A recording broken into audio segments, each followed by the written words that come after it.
grab some food as the speaker is coming forward. We'll have an introduction, and then he'll give his prepared remarks. Hank Jones, back. He's coming. Hank's coming, all right. So refill your drinks very quickly, and here we go. All right. I'd like to introduce my friend, Hank Jones. He's been active in politics for more than 20 years. Worked in Macedonia, Slovakia, throughout the Balkans, and many other regions. So this time, Hank. It's a pleasure to introduce Colonel Bill Cowan to you tonight. And I just want to thank him for making the effort to be here. Because in addition to the wonderful things that he has done for our country and our world, he made an extra special effort to make it here tonight. There was a problem with the trains. So if you've ever seen the movie Planes, Trains, and Automobiles, Colonel Cowan got at least 2 of those tonight trying to get here in time. So I'm very grateful for his fortitude and effort in hijacking a taxi cab in New Jersey and making sure he got here. Our speaker tonight is well known to the American public. You probably recognize him from Fox News. He's been a commentator there for almost a dozen years. He provides analysis and opinion on terrorism, intelligence, military special operations, and national security.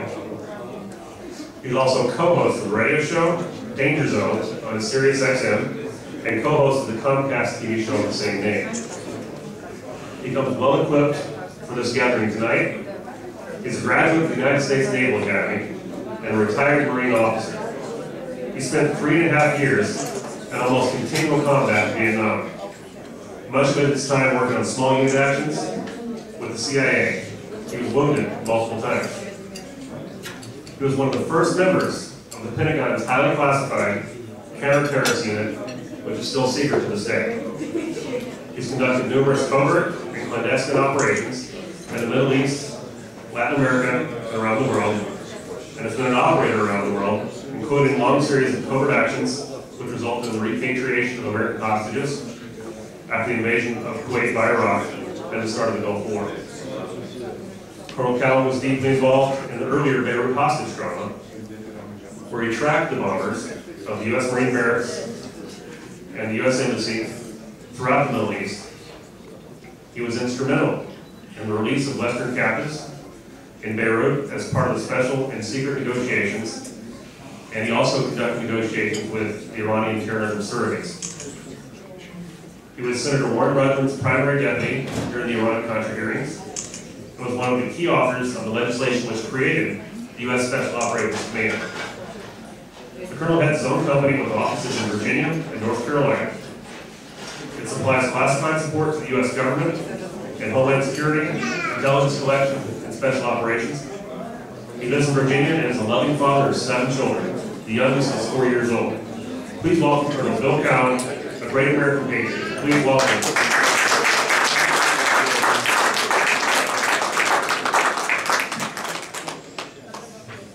Thank you. What a privilege for me to be here. Thanks for that introduction. I didn't write that introduction. It's a lot more than you needed to hear. My friend Ambassador Dick Carlson wrote it. He called me the other day. He said, "Bill, is there anything you want me to say or do?" I said, "Yeah, don't make too much stuff in there. Don't put too much." That obviously didn't work. For those of you that heard that introduction, you might get the idea I'm some kind of, or was some kind of James Bond or SEAL Team 6 or Rambo or this or that or something else, and on some level that's probably right. I'm also a pretty much tattooed motorcycle guy. Led a pretty serious life, and I continue to despite my age. But every time I go on TV, I'm a Fox News guy. I have to wear makeup. And that, you know, that's pretty hard for all this macho stuff to meet up with the makeup stuff. And I've done about 5,000 hits on Fox. I've adjusted it. And one of my best makeup stories is about one of my little girls, and as Hank just said, I've got one that's 4.5. Divorced, unfortunately, but I have these children. I have one that was 8, and when the little 8-year-old was 5, I took her with me one time to Fox. I was going to go do TV, and we got there half an hour early. She said, "Daddy, why are we so early?" And I said, "Because they want to put makeup on me."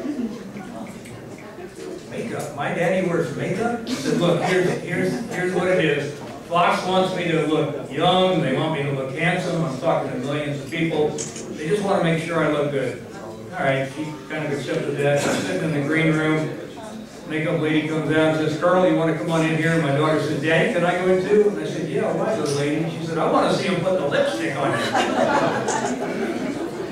Ladies, I'll tell all of you my color's Country Beige by S.D. Donovan. Look, for those of you that heard my bio, I'm not particularly an expert on free and open and proper elections. But in my life experience, and I continue to travel a lot, I've been to plenty of places where free and open and honest elections were not conducted. And I've seen what the negative side of that is when it happens to people who, like all of us, want freedom. Incidentally, I don't usually speak with notes, so bear with me tonight because I'm usually pretty much an extemporaneous speaker. I see we have a lot of people standing, so I'm going to move a little bit faster than I might have, and I'm still going to cover my 5 topic areas. We'll talk just for a couple minutes about the U.S., voting, democracy, a little bit about the rest of the world. There's a lot of dynamics in the world, as everybody knows right now. A little bit about Ukraine and Georgia, and I want to mention Russia in there. I want to talk briefly about how and why things have changed over the last 10 years. And I want to talk about a little bit about what all of you, me, can do to make sure things happen in countries that we're interested in the way we'd like them to happen. And there's 2 tacks for that. First, I expect many of you are U.S. citizens or maybe aspire to be U.S. citizens. You know, we here in this country continue to have this big experiment called democracy. Some people will say as we enter these upcoming elections that we're at the most critical, desperate juncture in America's history. I'm not sure I disagree. There's things that certainly make me worry about America's future right now. And that we are more divided at this point than we've perhaps ever been. Although there are other times in our history that we've been pretty darn divided. But we're in a different age right now. The November elections are going to mean a lot for the U.S. and they're going to mean a lot for foreign policy. And maybe we'll have somebody that's not going around the world apologizing all the time, which unfortunately I think we often do. A little bit about the U.S. I didn't realize this until I did some homework. Of the 44 presidents who have been elected, 18 of those presidents were elected without winning the majority vote. That is, 18 of those presidents got less votes than their opponents, but they still became president. How does that happen? The most recent was in the year 2000, because we have the Electoral College. The Electoral College is how the president is elected. So that's why, surprisingly, 44 presidents, 18 of them did not win the majority. And that maybe has application here as all of us think about what's going on voting overseas. I also learned that of the 27 amendments to our Constitution, some of you may know I've forgotten the first 10 of the Bill of Rights, so there's 17 left. 6 of those amendments dealt with voting, voting rights, and who should vote. And of course we have legislation all the time, still ongoing here about voting. The ID card is a big issue in many places. Whether or not somebody should have an ID card to vote, prove that they're an American citizen. I'm okay with that. A lot of people aren't. So you see, even though we're a beacon of democracy, we're still kind of in the test tube here in the United States. Now, why do we Americans care so much about democracy in other countries? Well, most of us do. Those who understand and cherish the freedoms we have care about democracy in other places. We really do. Not all Americans pay attention to what they have. As many of you who've come here certainly know, many Americans take what they have for granted. But those of us who've lived or visited overseas know it's a lot more than that. But against the backdrop of wishing everybody had democracy, we still, as Americans, have to remember our national security interests. So we're balancing 2 balls all the time. We want everybody to be free, open, have what they want in democracy. We want to maintain our national security interests. Sometimes those 2 things don't quite come together. Consider what's happening in the rest of the world, most notably the Arab Spring. Events are still unfolding. We participated in the ousting of Muammar Gaddafi, even though he hadn't run any terrorist acts against us in over 20 years. In fact, recently had agreed to reveal everything about his nuclear weapons program. And against that backdrop, we still went in and participated with NATO. We bombed them, we trained them, we armed the opposition. We ran some other operations that haven't been out there in the media. So we were active participants in what happened to Gaddafi. Now, bounce that against Egypt was Hosni Mubarak anything like a Muammar Gaddafi to the Egyptian people? I don't think so. Was he tough sometimes? Was he mean? Was he totalitarian? Yes, but not to the level of the others. Most importantly about Hosni Mubarak was he was as staunch an ally as the U.S. had in the Middle East. And that had big ramifications and has big ramifications for Israel. In fact, that entire region. So we kind of threw him to the wolves. I'm sure this day as he sits in his hospital bed or prison cell, he's still wondering what happened. How can he support us like that and have us do that to him? I'm not sure that I have all the answers in my own mind. I just know as we watch turmoil continue to happen over there, and perhaps radicals or elements of radicals take over in Egypt, we may step back and wonder why we did what we did and how we did. We do nothing against Assad, Bashar Assad in Syria right now. Syrians have killed, I worked against the Syrians for many years in my undercover ops. The Syrians have killed tens of thousands of their own people, and we do nothing about it except some hollow rhetoric. Tonight, while we're here talking about freedom in various countries, tonight while we're here, Syrians who want freedom and democracy in their country are dying in Aleppo and Damascus, while Syrian forces are pounding them. And that's the length at which Syrians want to go in order to get democracy. And we here in the United States are doing nothing. Nothing. A little bit of verbiage maybe. A little bit of, let's talk with the United Nations and have sanctions. We're doing nothing. Now, don't get me wrong, when I talk about doing things, I'm never talking about sending in U.S. forces. But I am talking about running covert and clandestine operations that support our national interest. And in the case of Iran, having vocal, viable, visible support to the political opposition. And of course, Iran has been involved against the U.S. I've worked against them also in the past. They're responsible for the deaths of thousands and thousands of American citizens. Before Iraq, the war in Iraq, and during the war in Iraq, and indeed right now in Afghanistan, they continue to provide high-grade mines that are killing Americans. And what do we do about Iran? We continue to talk. But Ahmadinejad moves towards a nuclear weapon. And I'm afraid we're going to be, when I say talk, I mean we're just at the United Nations all the time. Once again, there's a viable political opposition in Iran that we totally reject. We do nothing to help and support. And the day Ahmadinejad has that weapon, somebody, maybe the Israelis, are going to do something about it. And suddenly we, the U.S., will find ourselves in the position of having to use military force because we failed to do anything else before we got to the military force option. Now, Lebanon, I spent a lot of years in Lebanon. I've been a lot of places, obviously, none of them particularly attractive.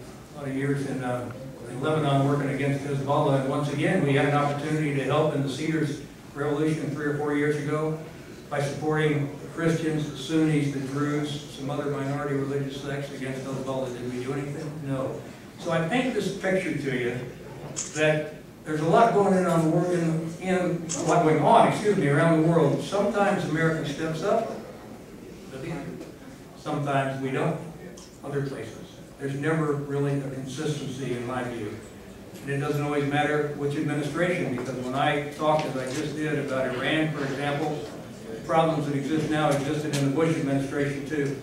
And Clinton administration before that, and Bush's father before that, and Reagan, in fact, before that.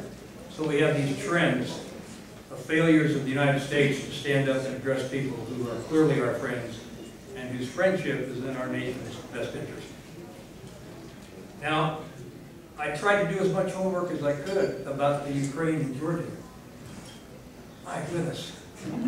I read more names than I knew I couldn't pronounce. I never knew there were so many political parties in either or both countries. For me, it's pretty simple, Republican or Democrat, maybe some libertarians running around out there.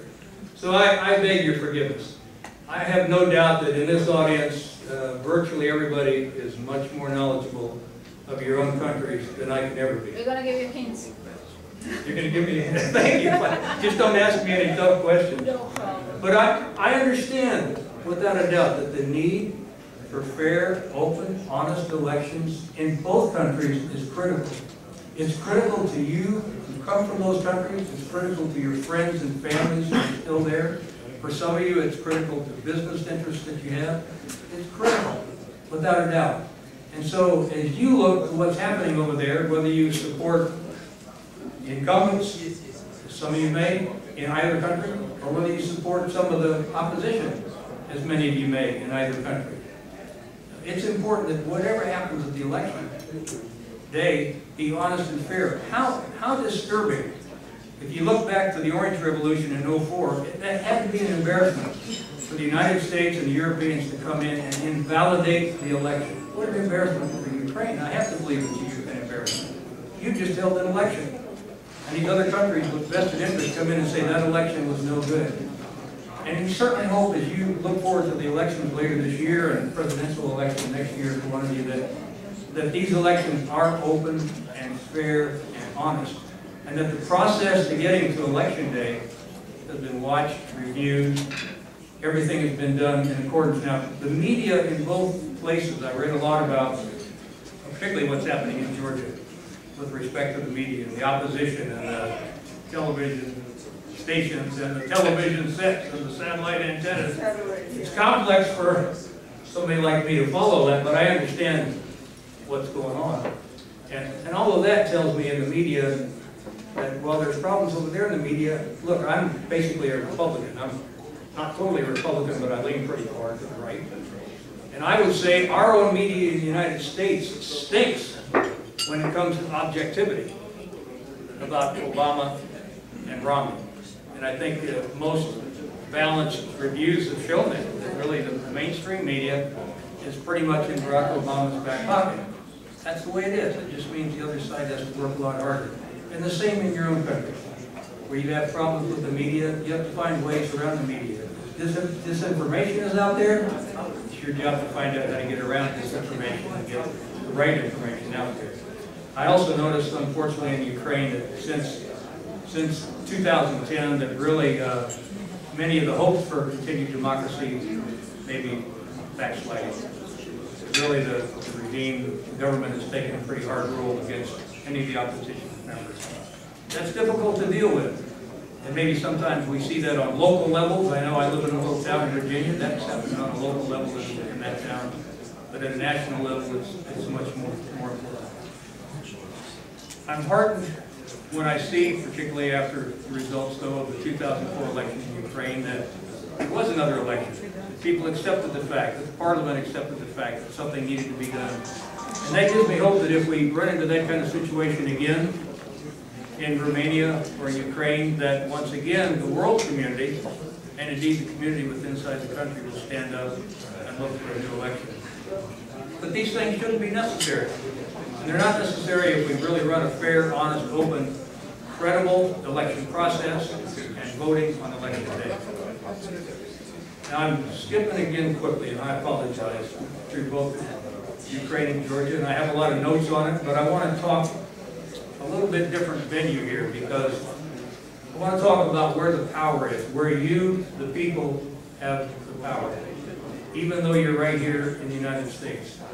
I want to back up and talk about the Arab Spring. How, if you look at the last few years in the Arab Spring, how could so many people in these countries who were totally oppressed, on one level or another, under threat of imprisonment or death, rise up so quickly, rise up so unexpectedly, and rout their governments? How does that happen? Well, it's easy. Computers, cell phones, communications, and social media. And that's the power that all of you have in your hands. Consider Iran. The demonstrations and turmoil of just 3 years ago, almost overnight, following disputed elections that put Ahmadinejad back in power, characterized as the Green Revolution, there was turmoil on the streets of Iran. Major turmoil. People killed. And after the U.S. failed to step up and do anything, the government put together a study. I know the result. I don't know if it was classified or not, so I'm going to pretend it wasn't. They went back and looked at all the cell communications and all the social government, our government, all the social media interactions, all the things back from the earliest days of those kinds of uprisings. They did what they call matrix analysis. And they spent hours and hours and weeks and used all of our best computers. And they determined all those things that happened in Tehran were formed by 6 different individuals in Tehran and in Europe They were not 6 people that were connected. They weren't 6 people that had gotten together and said, we're going to do this. They were just 6 people that shared the idea that we want Ahmadinejad and the mullahs out, and we want democracy and freedom for our country. And they did it through social media. They did it through networking. They would send a message to the 50 people on their Twitter account, and each of those 50 would send it to the 50 on theirs. And this thing continued to grow and grow and expand and expand. And certainly there were many other players in there, but the U.S. government determined there were 6 key people that did this. And the most fascinating thing is, it wasn't a plan. They hadn't all sat down and scoped this thing out together. That's a weapon. It's a weapon that the U.S. government incidentally knows about right now. How to get out there, move, manipulate on social media, Twitter, cell phones, and what have you. Incidentally, when they did that, they told people where to be for demonstrations. They told them when the police were coming and when to disperse. They helped them put their message together. And maybe most importantly, they got messages and videos and pictures out of Iran to the outside world. Where they influence things. Now, if we, the United States, or somebody else had stood up with them and done something besides talk about sanctions, today there may have been a different government inside Iran. But there's not today. All right, so, and again, I apologize for moving too quickly here, but I'm going to get down to my key points, the important stuff. Look, what can everybody here in this room do as you look forward to the elections coming up in your country and you have concerns about the elections in your countries? There's 2 things that happen at the same time in my judgment. The first is start to do what I just said on social media. Go online, get involved. If you don't know how to do it, ask your children to do it, or your co-workers, or your friends. I have to look to my little 10-year-old all the time for help on my iPhone, so I understand. I'm not embarrassed about going to kids for help. Identify the bloggers, the key bloggers that are working in your country. They may be in Europe, but they're still focused on Georgia. Or they may be in Georgia. They may be in Georgia or Ukraine, or they may be in Europe. But the point is that as bloggers, they're getting attention and they're getting a message out. Engage with those bloggers. Be part of what they're doing. Get groups of you together and start working with the bloggers. Start working with social media. Start working with Twitter. Make your voices heard, because when your voice is heard, other people are going to hear it. I'll give you a great example. My girlfriend down in North Carolina, and this is astounding to me, she was the Tea Party coordinator for a guy in the Lieutenant Governor runoff 2 weeks ago, running for Lieutenant Governor, 2 people. She was Tea Party coordinator statewide. Right up to the end, polling was indicating that both of them were kind of running neck and neck. She was very active. She was blogging and talking to people and engaged, Twitter, all that stuff. On election day, he won 97 out of 100 counties in North Carolina. And it was attributed to his ability to get out the grassroots vote by people working on the web. So that's a message to all of you who want to influence what's happening in your country. But I caution you in this respect. When you do it, remember the opposition is watching. Be very careful about putting your name out there, your family's name. You know, we all operate with some other name, a username. Be cautious. And also realize that sometimes when you get a message on there from somebody, they may be working for the opposition. So you have to exercise a little bit of caution, but you need to do it. You standing right here, living right here in New York or wherever you're from, you want to impact what's happening in Georgia, get involved on the net. Get involved with the bloggers. And make sure your friends here and there know that the bloggers are working. Here's another thing that's important. I'm a former U.S. Senate staffer. Every one of you who lives here has a congressman and 2 senators in Washington, D.C. who are responsible to you because you're the voters. Do not be reluctant to write your senators or write your congressman or call them and tell them your concerns about the upcoming elections. And that you want these elections to be free and fair, and that you want the U.S. State Department and indeed the President of the United States, the U.S. government, to be watching carefully what's happening. Those people have a responsibility, as members of Congress, a responsibility to listen. Now, you'll probably be dealing with a staffer, but remember, you're still getting your voice heard out there, and they keep tabs on what they hear. Another thing is write op-ed pieces for newspapers. Anybody in here, if they work real hard at it, could probably get a letter printed in the New York Times. Doesn't sound like you could, but I wrote an op-ed piece 20 years ago. Oh, yeah, they print. Couldn't believe it. That kind of got me going. I started writing some more op-eds. They don't print everything, but don't be reluctant to write and express in the newspaper your concerns about what's happening. And fifth, and maybe as important as anything, is raise money and contribute organizations such as this one, which is sponsoring us here tonight. That's the most important thing you can do, because you're never going to know, despite all the other things you do, you're never going to know whether those elections were free and open, democratic, and untainted, unless you have watchful eyes over them. And I'd add that even though the State Department, U.S. government, international organizations are often involved, remember that it's organizations like this one who really have the ability to do things and make things happen without a massive bureaucracy having to say, okay. They can tell you the results the next day of what they found out. The State Department's going to take a while because the Deputy Secretary of State has to say, okay, some other Secretary of State, this, that, who, whatever. White House wants to know what they're going to say because it has foreign policy implications. I encourage you in the strongest terms to support COD, Committee for Open Democracy, because they are your envoy on the ground leading up to and following Election Day. Also, take note that the U.S. budget, we have a lot of budget problems. We're going to start cutting back on foreign aid. We're probably going to start cutting back in the government on programs that promote democracy abroad. And that's one more reason to be working with NGOs, privately funded entities, because that's where your actions are going to happen.